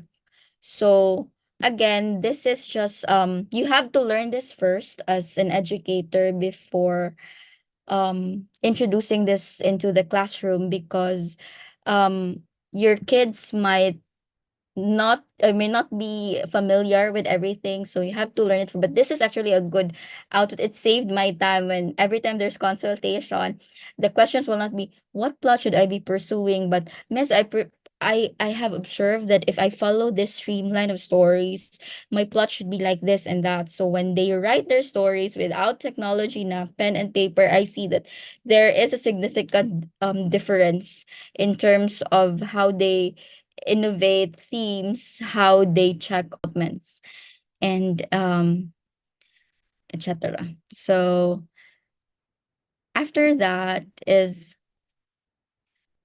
I think I will be ending my talk with the notion that we literature teachers are innovative. We always find way to think about what are the new things that students might learn inside the classroom.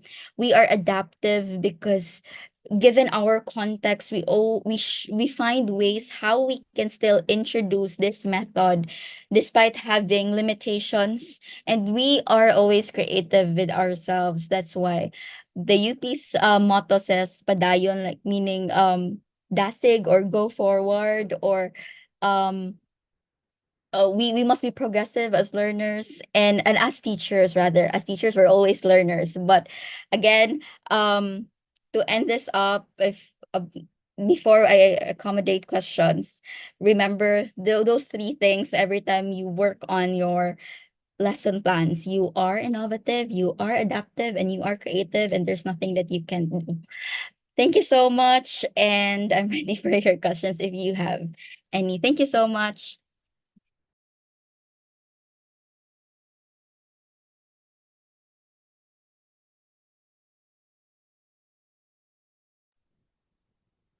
Yun, we want to thank and give a round of applause to our speaker, Ma'am Erica May and Cabo Melendres, for that comprehensive and insightful sharing this afternoon. And palakpakan po natin si Ma'am. And it really felt like a situationer of the learning and reading crisis in the Philippines, and how we can use, the social media and AI to be on our side. And while we are understanding the context of our learners, and to use social media and AI to our advantage. Parang at the end of the day, it's really about whose hands is it in, or who's using the AI, who's using the social media platforms. And that kind of heart of wanting to, understanding the context, na hindi lang tayo, the teachers or educators, imposing how we want to teach the material to our learners, but understanding where they're coming from and making use of what is existing. And then also that's us, no, with the existing technology. And we thank Miss Erica for sharing the actual interventions. No, she shared with us the applications that she's using in her classes, and the social media platforms that she would use in delivering the content to her students. And I really like also how she emphasized that all these things, no, it requires that strong partnership between school and parents as well, since yun nga it all begins with learning, starting with the parents, people at home, the caregivers of our learners. And I also appreciate how, before she gave us all these solutions through AI and social media, she emphasized on the three things that determine our learners' relationship with reading and learning. First, yung kanilang ability itself, and then their interest, and then the mindset that we have. So all these things, when we acknowledge the root of the problem, then we can also get to know how we can fight, these crises and make use of these tools, AI and social media, to help our learners. So thank you so much, Ma'am Erica. And ayun, we also have a lot of words of appreciation and gratitude from our participants from online. Thank you so much, ma'am. Ayun, this is much appreciated. And then, galing po. Thank you, ma'am. And, ayun, basically all. Thank you for the insightful session. Excellent sharing. Congratulations. And they also learned a lot. And then, this is one of the most fruitful 2-hour webinar I have attended. Thank you so much, Prof. and Cabo. And then great job to Ma'am Erica and also the TLRC. And ayun, maybe at this point, we can, maybe some of our online participants would like to share their takeaways or maybe perhaps questions that Ma'am Erica can address. Ayun, we have one from an anonymous participant. Hello, Ma'am Erica. Glad to have you po as a speaker po. This is not a question, but may I have the list of the websites you have shared that we can use as an alternative on our class po. Thank you po. Ayan. Yes, Miss Pao. I think I want to share this, but my question is, maybe they could just send it to my email, or how will we go about this? Because that needs to be curated, and Oo. I could give you the list of websites. I just don't know where to send it, Miss Pao. So Maybe this anonymous, yun, Sir Bernard doesn't like to answer this question. Yes, sir. Yes.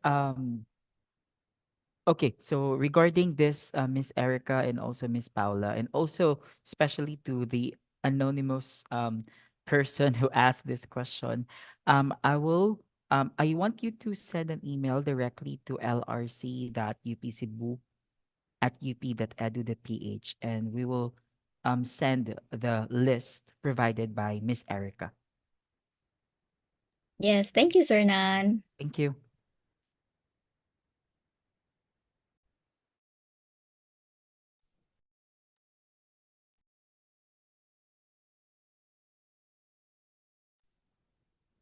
And so we've sent instead of us sending to your emails, we sent the email of UP Cebu, the LRC, though that's lrc.upcebu at up.edu.ph. So you can also find it in our post in our FB page. So send us a direct email if you'd like to request for a curated copy of the references or the websites that Miss Erica presented to us this afternoon. And then, is there anything else? Ayun, meron pa. Good day, Ma'am Erica. What ways do you utilize to check if the student's composition or output is AI generated or not?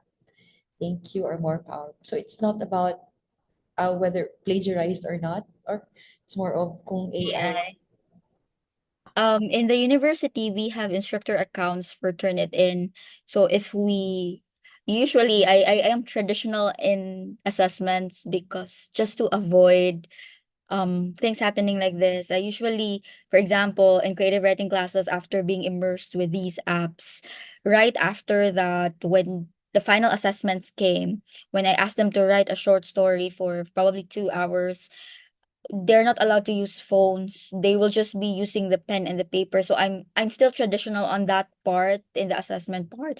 But I've tried during the pandemic. I'm teaching the subject, and you cannot have kids enclosed in one room answering pen and paper. So we have to use the document, we have to use the PDF or Google Docs. So what I did was I feed the document to an AI checker that I will see there, because the Turnitin account gives you a gives you areas, or gives you an idea what part or which parts of the output is AI generated, and that's the time you will be giving it back to the student, asking them and whatsoever. But in my syllabus, I always place it there that items that are AI generated and plagiarized will automatically get zero. Because again, when you plagiarize or when you copy content from AI directly and use it as your own, it's always a conscious decision. So they must also know the consequences of those decisions. So even though it's a little tasky to feed one paper and then feed another, and then I will be checking its metrics to, for example, the similarity index, how much is acceptable for the AI generated content, how much percentage, because that will determine also my judgment as a teacher on how to navigate the consequences of the students committing such things. Ayun, thank you, ma'am. Though, correct me if I'm wrong po, ma'am, no? But if students are still allowed to use AI as their source as long as they're able to like cite properly. Yes. Opo. Yeah, to cite it properly, especially the Research Rabbit and the Perplexity. Those are AI tools. You ask a question, you give a prompt, they would give you list of sources. Those are very helpful, but then students still has to know how to cite them properly and how to do referencing. In fact, when you talk about referencing tools, there are AI referencing tools that will help you not do your citations manually. So you have their Opo. all the collection, Automatics. and then yes, like Mendeley, Tutero, those are available. Yes po. So again, it's not na totally banned, but it's something that they're designed to help our students actually. But it's a matter of them recognizing that it's not their own work, but citing them properly. Though citation is another skill that our learners, our students need to know. Ayan, thank you so much po, ma'am. And then there are also a lot of comments as well in our chat box that from Miss Roma Joy, as a first-time 21st Century Lit instructor last sem, I was actually happy that I was able to make students utilize social media in their outputs. They were able to showcase their work on FB. And even though they were shy at first, they actually enjoyed and felt proud that they posted their outputs for people to see and for them to have something to look back on. No? Just like how Miss Erica mentioned earlier, parang Yes. So, since they're stored, people can, one of our students was able to go back and even check their progress as writers since their work are stored in on the cloud.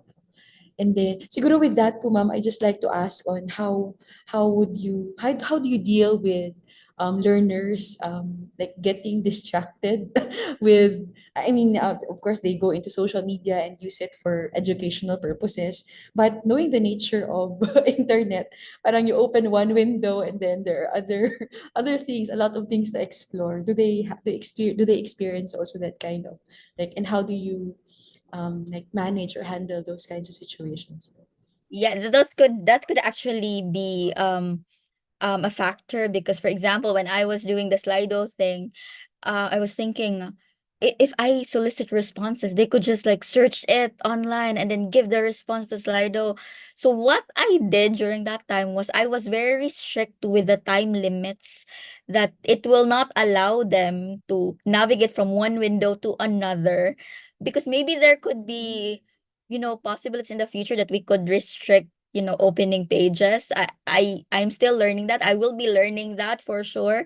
But during that time, I was just very strict with the time, making sure that as I moderate and like roam around the classroom, I was checking on how they use their phones. Because even if these things are very convenient to use, you as a teacher is still the greatest moderator. You will be moderating all of these things. All of these are on you. So how will you facilitate and moderate these materials in classroom is essential.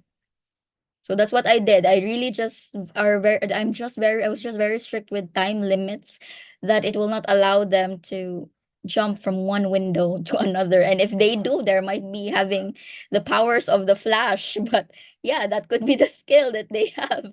Something that I will be learning to avoid in the future. Thank you, ma'am. I think maganda talaga na yung sinabi niyo po na it's, yes, we have all these tools, but eventually the teacher is the greatest moderator. So these should,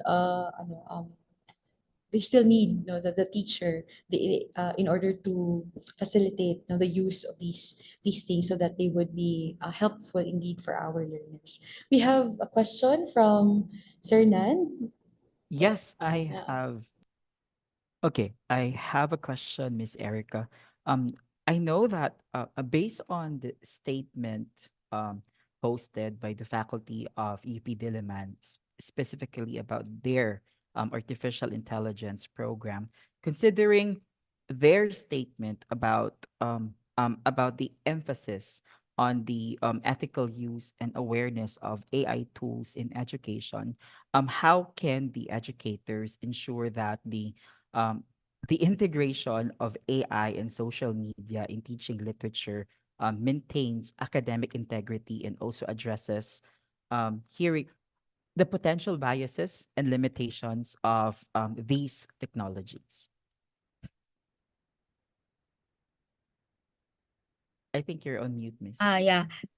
There was a statement from, I think that's also what we are following in UP Cebu, the guidelines to how we use AI.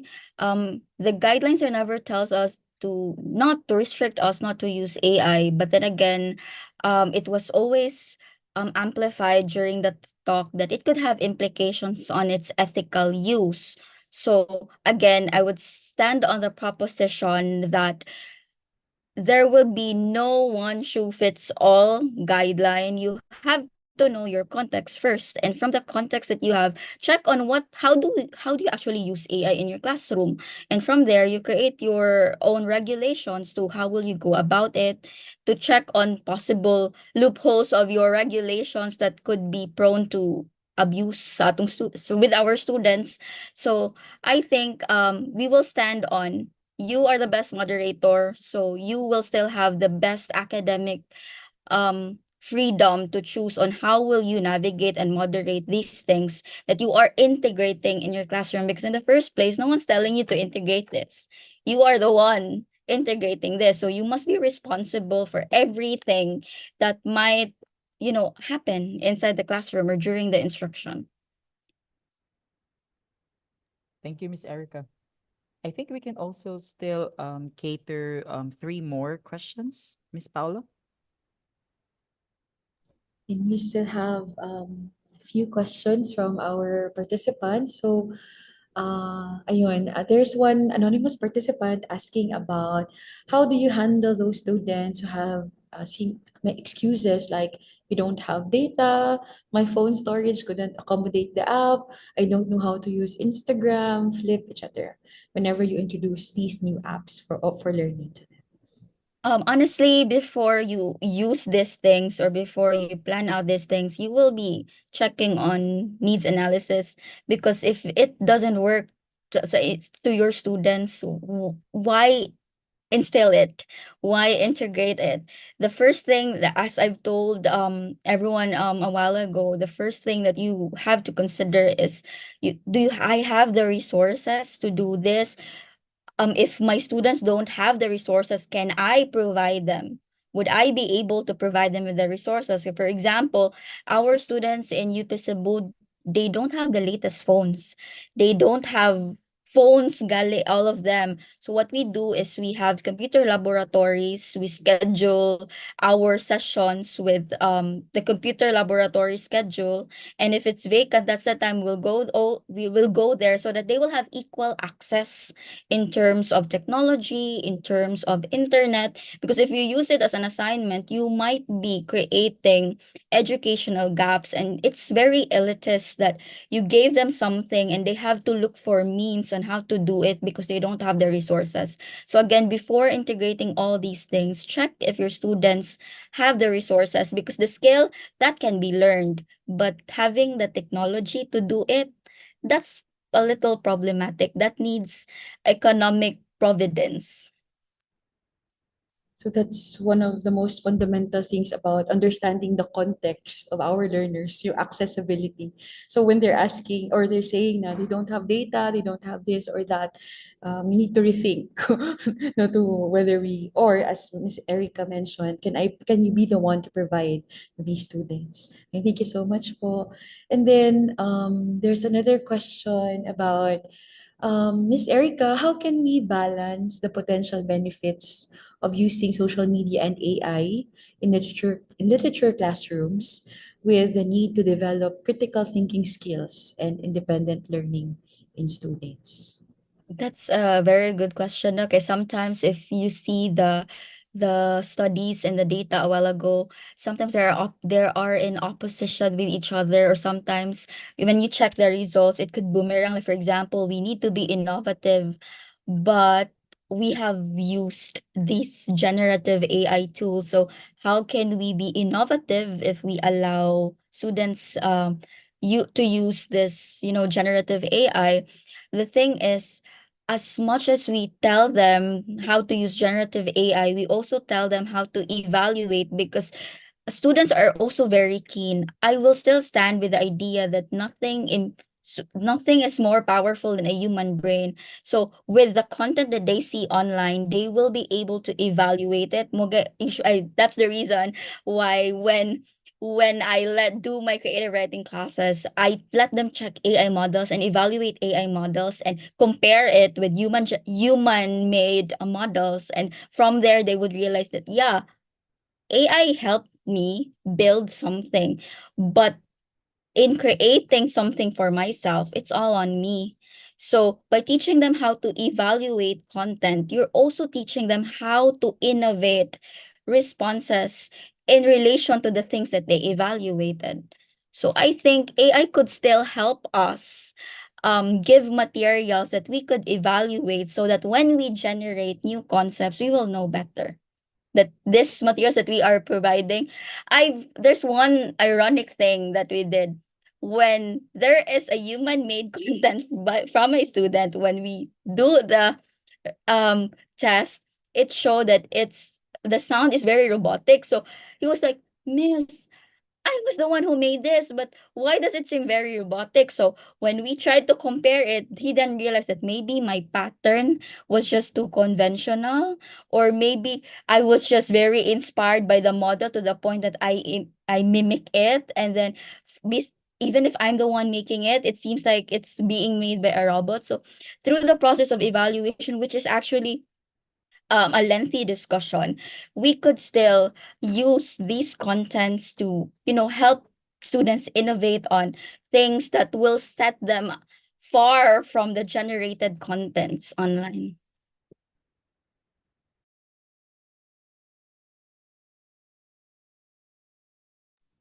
It really goes back again to the role of the teacher Yes, helping out. it's always on the teacher, Miss Pao, because um what's risky about using this without proper moderation and no proper you're not facilitating it well, you might be creating problems in the future that you will not be able to control. So as much as this is novel, you should also remember the ethical procedures, the considerations that you have to undergo, because this is not an easy thing. It may be easy on the eyes, but you have to again be the best moderator in the classroom. So as Miss Erica said, no, you should teachers should tell themselves you are innovative, you're adaptive, you are creative, but we need to really be responsible, and we need to the teachers need to be empowered first themselves. They need to know how to guide and teach, these the learners on how to utilize these AI and social media platforms for their learning. So right now, though we truly want to answer, there's still a lot of questions, but most of them are asking about validity of certain AI tools. So because we lack time now, maybe we would end our Q&A questions here. If there are still things that you want to discuss, maybe you can send these questions to the UP Cebu LRC, and then we can check if we can get back to you. But some of these things about the AI tools and their validity, maybe we can, some of these can be found on the internet as well. So these can be answered, by the participants themselves. So for now, we really thank our Miss Erica for the time, for expertise, and for sharing these things with us as we navigate, the world of social media platforms and AI, especially in utilizing them to help our learners to be maximized for learning. So thank you so much again, ma'am. And at this point, we would like to call on once again our TLRC coordinator, Professor Bernardes, to give our certificate of appreciation to our speaker. Professor Bernardes. Yes. Thank you so much, Miss Paula. So let me share my screen for a while. Okay. So now, sorry. Okay, there you go. Can you see the certificate now? Okay. Good. Thank you so much. By the way, thank you so much, Professor Melendres, for an a very insightful and also very informative session this afternoon on behalf of the UP Cebu Teaching and Learning Resource Center and also the UP Cebu Master of Education program. We extend our heartfelt gratitude and congratulations for this successful event. 'Di ba? First na event po to ng UP Cebu TLRC. Then we received a numerous number of registrants, and they're also present in our YouTube live. Currently in our YouTube live, we have 154 participants plus the 300 participants here in Zoom. So again, I also would like to, as what you can see right now on the screen, I'm sharing with you the certificate of appreciation to Professor Erica May Melendres for sharing her invaluable time and expertise as guest speaker in the webinar on social media and AI integration in literature teaching, given this 19th day of June 2024 at the University of the Philippines, Cebu, signed by yours truly and also our MEd program coordinator, Professor Kim Bunda. Thank you so much, Miss Erica. Congratulations as well. Thank you, Sir Nand and Team TLRC.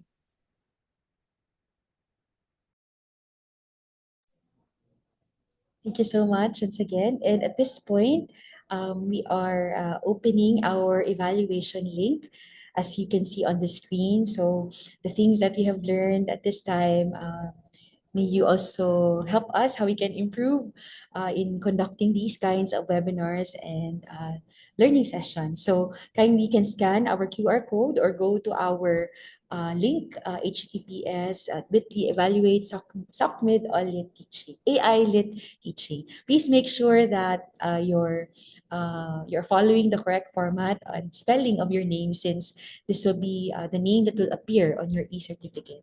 Make sure also that you have your correct email address so that your e-certificate will be delivered to that email. So you can also click the send me a copy of my responses at the end of the form so that you will know no, which part, if ever man nga, nagkamali kayo sa pag-input. And it takes only less than 3 minutes to receive your e-certificate. But if you don't receive one within that time, you can email us once again, lrc.upcebu@up.edu.ph, and then we'll get back to you as soon as we can. Ayun. So the link also has been sent to our chat box, so you can directly click that link to evaluate. So it will be open for 10 minutes only. So please make use of this time. Also, those who are joining via YouTube Live, the link is sent also in our chat so that you can evaluate and you'll be able to receive the e-certificate.